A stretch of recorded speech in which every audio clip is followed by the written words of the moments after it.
Assalamualaikum warahmatullahi wabarakatuh. Kami dari kelompok 2 kelas Perbankan Syariah 2B yang beranggotakan Kusnul Khotimah, Frida Sepriana Ningtyas, dan Novianti Rahmadani akan menyampaikan sedikit materi tentang Al-Quran dan Sunnah. Pengertian Al-Quran. Al-Quran menurut bahasa berarti bacaan, dan menurut istilah ushul fikih berarti kalam atau perkataan Allah yang diturunkannya dengan perantara malaikat Jibril kepada Nabi Muhammad SAW dengan bahasa Arab serta dianggap beribadah membacanya. Al-Quran mulai diturunkan di Mekah, tepatnya di Gua Hiro pada 611 Masehi dan berakhir di Madinah pada 633 Masehi dalam jarak waktu lebih kurang 22 tahun beberapa bulan. Ayat pertama diturunkan adalah ayat 1-5 surat Al-Alaq dan ayat terakhir yang diturunkan kepada Rasulullah adalah ayat 281 Al-Baqarah. Ayat-ayat Makkiyah dan Madaniyah. Al-Quran turun dalam 2 periode. Periode pertama terjadi di Mekah sebelum Rasulullah SAW hijrah ke Madinah, dan ayat-ayat yang diturunkan pada periode ini dikenal dengan ayat Makkiyah. Periode kedua terjadi setelah Rasulullah hijrah ke Madinah, dan ayat-ayat yang diturunkannya disebut dengan ayat Madaniyah. Ayat-ayat yang diturunkan di Mekah pada umumnya membahas masalah keyakinan atau akidah dalam rangka meluruskan keyakinan umat di masa jahiliyah dan menanamkan ajaran tauhid. Kedudukan Al-Quran sebagai sumber hukum. 1. Al-Quran berfungsi sebagai hakim atau wasit yang mengatur jalannya kehidupan manusia agar berjalan lurus. 2. Pengontrol dan pengoreksi terhadap perjalanan hidup manusia di masa lalu. 3.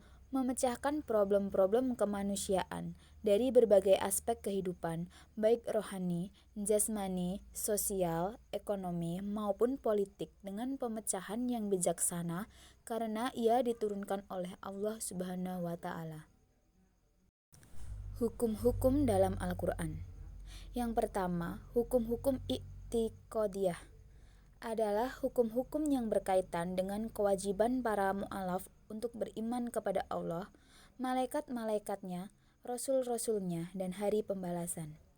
Yang kedua, hukum-hukum akhlak adalah tingkah laku yang berhubungan dengan kewajiban mu'alaf untuk menghiasi dirinya dengan sifat-sifat keutamaan dan menjauhkan dirinya dan sifat-sifat yang tercela. Yang ketiga yaitu hukum-hukum amaliyah adalah yang berkaitan dengan perkataan, perbuatan, akad, dan muamalah atau interaksi antar sesama manusia. Dari segi perinci atau tidaknya ayat-ayat hukum dalam Al-Quran, Muhammad Abu Zahrah menjelaskan sebagai berikut. Yang pertama yaitu ibadah. Ayat-ayat hukum mengenai ibadah dikemukakan dalam Al-Quran dalam bentuk mujmal atau global tanpa memerinci kaifiatnya seperti perintah, sholat, zakat, haji, dan puasa. Yang kedua yaitu kafarat atau denda. Adalah semacam denda yang bermakna ibadah karena merupakan penghapus bagi sebagian dosa. Yang ketiga yaitu hukum muamalah. Dalam bidang ini, Al-Quran hanya menjelaskan prinsip-prinsip dasar seperti berikut. 1. Larangan memakan harta orang lain secara tidak sah dan keharusan adanya rela sama rela, seperti yang tercantum dalam Quran Surat An-Nisa ayat 29. Yang kedua yaitu larangan untuk bertindak secara zolim, seperti yang terdapat pada Quran Surat Al-Baqarah ayat 279. 3. Larangan memakan riba, seperti yang tercantum dalam Quran Surat Al-Baqarah ayat 275. Yang keempat yaitu hukum keluarga. Hukum bidang ini mencakup bidang-bidang rumah tangga dan mawaris.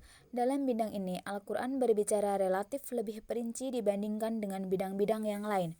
Secara detail, Al-Quran menjelaskan hukum pernikahan, yaitu 1. Masalah wanita yang haram dinikahi, tercantum dalam Quran Surat An-Nisa ayat 23. Yang kedua yaitu masalah talak, tercantum dalam Quran Surat At-Talaq ayat 1. 3. Rujuk, tercantum dalam Quran Surat Al-Baqarah ayat 228. Yang keempat yaitu idah. Idah karena meninggalnya suami, tercantum dalam Quran Surat Al-Baqarah ayat 234. Idah karena terjadi perceraian tercantum dalam Quran Surat Al-Baqarah ayat 228. Yang kelima yaitu mawaris. 5. Hukum pidana. Di samping ada larangan melakukan kejahatan secara umum, bidang ini juga secara khusus menjelaskan hukum berbagai tindakan kejahatan yang dapat mengguncang bangunan masyarakat. Misalnya, larangan pembunuhan, larangan minum khamr, larangan berzina, dan larangan mencuri. 6. Hukum yang mengatur hubungan penguasa dengan rakyat jelata yang tercantum dalam Quran Surat An-Nahl ayat 90. Misalnya, anjuran bermusyawarah dalam mengambil keputusan untuk kepentingan bersama, seperti yang tercantum dalam Quran Surat Ali Imran ayat 159. Larangan melakukan kerusakan, seperti yang tercantum pada Quran Surat Al-Baqarah ayat 205. Anjuran bersama-sama dalam mewujudkan kebaikan, tercantum dalam Quran Surat Al-Ma'idah ayat 2. 7. Hukum yang mengatur hubungan orang Islam dengan non-Islam. Misalnya, hormat menghormati baik dalam perang maupun dalam suasana damai sebagai sesama manusia. Tercantum dalam Quran Surat Al-Hujurat ayat 13. Selanjutnya, petunjuk bahwa tidak boleh memerangi orang-orang kafir kecuali jika mereka menyerang orang-orang Islam. Seperti yang tercantum dalam Quran Surat Al-Baqarah ayat 194. Petunjuk untuk tetap bersikap adil meskipun dalam peperangan, tercantum dalam Quran Surat Al-Ma'idah ayat 8. Dalil ayat Al-Quran. 1. Naskoti, yaitu dalil yang menunjukkan arti yang dapat dipahami dengan jelas, tidak mengandung takwil, dan tidak ada lapangan untuk memahamkan artinya selain itu. 2. Nazzan, yaitu apa yang menunjukkan makna, tapi mengandung hal-hal untuk mentakwilkan dan menyimpang dari arti ini. Pengertian sunnah. Sunnah secara etimologis adalah jalan yang biasa dilalui atau suatu cara yang selalu dilakukan tanpa mempermasalahkan apakah jalan atau cara tersebut baik atau buruk. Sunnah atau al-hadis adalah segala sesuatu yang disandarkan kepada Nabi SAW, baik berupa qaul atau ucapan, fi'il atau perbuatan, maupun takrir atau persetujuan Nabi SAW. Berdasarkan 3 ruang lingkup sunnah yang disandarkan kepada Rasulullah SAW. Sunnah dapat dibedakan menjadi 3 macam, yaitu 1. Sunnah qauliyah, ialah sabda Nabi yang disampaikan dalam beraneka tujuan dan kejadian. Misalnya sabda Nabi sebagai berikut: La dororo wa la diroro. Hadis di atas termasuk sunnah qauliyah yang bertujuan memberikan sugesti kepada umat Islam agar tidak membuat kemudorotan kepada dirinya sendiri dan orang lain. 2. Sunnah fi'liyah, ialah segala tindakan Rasulullah SAW. Sebagai contoh adalah tindakan beliau melaksanakan sholat 5 waktu sehari semalam dengan menyempurnakan cara-cara, syarat-syarat, dan rukun-rukunnya, menjalankan ibadah haji, dan sebagainya. 3. Sunnah takririyah, ialah perkataan atau perbuatan sebagian sahabat, baik di hadapannya maupun tidak di hadapannya, yang tidak diingkari oleh Rasulullah SAW, atau bahkan disetujui melalui pujian yang baik, persetujuan beliau terhadap perkataan atau perbuatan yang dilakukan oleh sahabat itu dianggap sebagai perkataan atau perbuatan yang dilakukan oleh beliau sendiri. Adapun secara terminologi, pengertian sunnah dapat dilihat dari 3 disiplin ilmu sebagai berikut. 1. Ilmu hadis. Para ahli hadis mengidentikan sunnah dengan hadis, yaitu segala sesuatu yang disandarkan kepada Nabi Muhammad SAW, baik perkataan, perbuatan sebagai perkataan, atau perbuatan yang dilakukan oleh beliau sendiri. 2. Ilmu ushul fikih. Menurut ulama ahli ushul fikih, sunnah adalah segala yang diriwayatkan dari Nabi Muhammad SAW berupa perbuatan, perkataan, dan ketetapan yang berkaitan dengan hukum. 3. Yaitu ilmu fikih. Pengertian sunnah menurut para ulama fikih hampir sama dengan pengertian yang dikemukakan oleh para ahli usul fikih. Akan tetapi, istilah sunnah dalam fikih juga dimaksudkan sebagai salah satu hukum taklifi, yang berarti suatu perbuatan yang akan mendapatkan pahala bila dikerjakan dan tidak berdosa apabila ditinggalkan. Kedudukan sunnah sebagai dalil hukum. Kedudukan sunnah sebagai sumber ajaran Islam selain didasarkan pada keterangan ayat-ayat Al-Quran dan hadis, juga didasarkan kepada kesepakatan para sahabat. Para sahabat telah bersepakat menetapkan kewajiban mengikuti sunnah Rasulullah SAW. Para ulama telah sepakat bahwa sunnah dapat dijadikan hujah atau alasan dalam menentukan hukum. Namun demikian, ada yang sifatnya mutaba'ah atau diikuti, yaitu ta'ah dan kurbah, dalam taat dan taqarrub kepada Allah, misalnya dalam urusan akidah dan ibadah. Tetapi ada juga yang ghair muttaba'ah, tidak diikuti, yaitu jibiliyah atau budaya dan khususiyah atau yang dikhususkan bagi Nabi. Contoh jibiliyah seperti model pakaian, cara berjalan, makanan yang disukai, dan lain sebagainya. Adapun contoh khususiyah adalah beristri lebih dari 4, puasa wisal atau menyambung sampai 2 hari, dan sholat 2 rakaat ba'da asar. Hukum-hukum yang dipetik dari sunnah wajib ditaati sebagaimana hukum-hukum yang diistinbatkan dari Al-Quran sesuai yang diungkapkan dalam Quran Surat Ali Imran ayat 32. A'udzubillahi minasyaitonirrajim. Bismillahirrahmanirrahim. Qul ati'ullaha war-rasula fa in tawallau fa innallaha la yujibul kafirin. Yang artinya, katakanlah, taatilah Allah dan Rasul-Nya. Jika kamu berpaling, maka sesungguhnya Allah tidak menyukai orang-orang kafir. Hubungan sunnah dengan Al-Quran. Sunnah dalam tinjauan hukum dan penafsiran dapat dilihat dari 2 aspek, yakni hubungannya dengan Al-Quran dan sunnah yang bersifat mandiri. Dari aspek hubungannya dengan Al-Quran, sunnah adalah sumber hukum yang kedua setelah Al-Quran.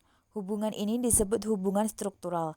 Sementara dari aspek lain, sunnah sebagai penjelas bagi Al-Quran disebut hubungan fungsional. Di antara dasarnya adalah firman Allah Subhanahu wa Ta'ala dalam Quran Surat Al-Hasyr ayat 7. A'udzubillahi minasyaitonirrajim. Bismillahirrahmanirrahim. Wa ma atakumur rasulu fakhudhuhu wa ma nahakum anhu fantahu. Yang artinya, apa yang diberikan Rasul kepadamu, maka terimalah dia, dan apa yang dilarangnya bagimu, maka tinggalkanlah. Fungsi sunnah terhadap Al-Quran. Fungsi sunnah terhadap Al-Quran dari segi kandungan hukum mempunyai 3 fungsi sebagai berikut. 1. Sunnah sebagai bayan atau penjelas, taksis atau pengkhusus, dan takkid atau pengikat terhadap ayat-ayat yang masih mujmal atau global, am atau umum, atau mutlak tidak terbatasi, yaitu ayat-ayat Al-Quran yang belum jelas petunjuk pelaksanaannya, kapan dan bagaimana, dijelaskan dan dijabarkan dalam sunnah. Misalnya, perintah sholat yang bersifat mujmal dijabarkan dengan sunnah. Nabi SAW bersabda, "Shollu kama ra'aitumuni usolli." Yang artinya, sholatlah kalian seperti kalian melihat atau mendapatkan aku sholat. Hadis riwayat Bukhari. 2. Sunnah berfungsi sebagai menambahkan hukum-hukum yang telah ada dasar-dasarnya secara garis besar dalam Al-Quran. Artinya, Al-Quran sebagai penetap hukum dan sunnah sebagai penguat dan pendukungnya. Misalnya, perintah mendirikan sholat, mengeluarkan zakat, larangan syirik, riba, dan sebagainya. 3. Sunnah menetapkan hukum yang tidak terdapat nasnya dalam Al-Quran. Perkataan dan perbuatan Rasulullah yang tidak disyariatkan. Rasulullah itu adalah manusia biasa. Allah memilihnya menjadi Rasul, utusan orang. Berfirman Tuhan dalam Al-Quran, "Katakanlah, aku ini hanya manusia seperti kamu. Wahyu itu diturunkan kepadaku." Pertama, apa yang bersumber dari Nabi itu? Tabiat manusia, yaitu berdiri, duduk, berjalan, tidur, makan. Hal ini bukan tasyrik karena itu bukan bersumber dari risalahnya, tetapi bersumber dari manusianya. Bersumber dari perbuatan insani. Dalil ini menunjukkan bahwa maksud perbuatannya itu harus diturut. Dengan dalil ini dia menjadi tasyrik. Kedua, apa yang bersumber dari Nabi itu berupa pengetahuan manusia, kepintaran dan percobaan-percobaan dalam masalah duniawi. Di antaranya berdagang, bertani, atau mengatur pasukan militer, atau mengatur siasat perang, atau mengobati penyakit, atau hal-hal lainnya yang seperti itu. Juga bukan tasyrik karena bukan bersumber dari kerasulan Nabi SAW. Ini hanya bersumber dari pengetahuan duniawi. Ketiga, apa yang bersumber dari Rasulullah berdasarkan dalil-dalil syar'i, yaitu hal-hal yang khusus bagi Nabi SAW. Untuk ini bukan untuk dijadikan contoh, bukan tasyri' umum.